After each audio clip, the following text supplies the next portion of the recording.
Olá, gente, feliz 2021. Vou tratar de um assunto com vocês agora que está na ordem do dia, a eleição que vai acontecer em 1º de fevereiro para a presidência da Câmara. Vocês já conhecem minha posição, é da defesa de uma candidatura própria da esquerda no primeiro turno, e eu vou trazer aqui para vocês 7 argumentos. Primeiro, numa eleição de 2 turnos, você afirma o seu programa no primeiro e reduz danos no segundo. Segundo argumento, ninguém tem a obrigação de conhecer as regras, mas só se elege no primeiro turno se tiver 257 votos. A bancada do PSOL, evidentemente, não vai contribuir com nenhum voto para o candidato de Jair Bolsonaro. Então, necessariamente, a afirmação de um projeto no primeiro turno não quer dizer de forma alguma contribuir para a eleição de um candidato bolsonarista, de acordo com as regras que estão no regimento.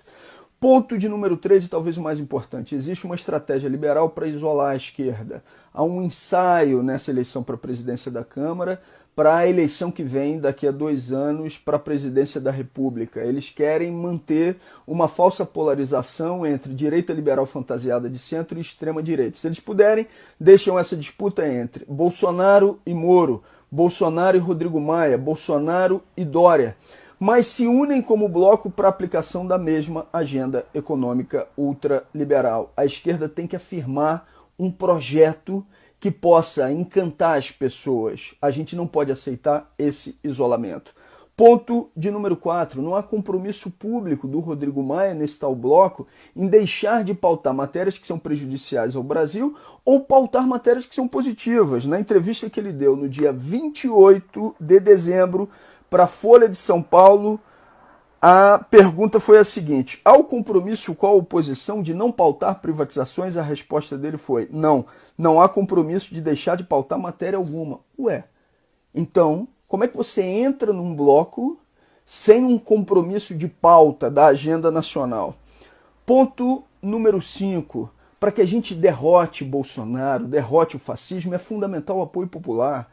A gente tem hoje 1/3 contra Bolsonaro, 1/3 a favor e 1/3 ali no meio do caminho, formando convicção. Discutir a agenda econômica é fundamental para trazer aqueles que avaliam o governo como regular para o nosso lado. Se a gente não se diferencia desse grupo, desse campo político, não deixa demonstrado quais são as nossas posições, o que acaba acontecendo? A gente perde a possibilidade de dialogar com uma parcela significativa da sociedade brasileira, que tem sim um potencial que é fundamental na derrota ao bolsonarismo, na derrota às tentativas do governo de fechamento de regime. Discutir a agenda econômica não é um ponto a mais, é uma necessidade para quem quer derrotar o fascismo bolsonarista. Ponto de número 6.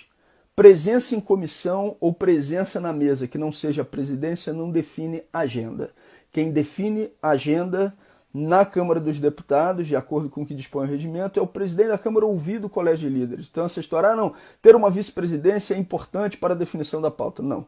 O que define a pauta é a presidência da Câmara, e o que define o que o presidente da Câmara vai pautar é a pressão popular. Claro, ouvido o colégio de líderes. Mas não é verdade, ter uma presidência de comissão vai fazer diferença na pauta nacional.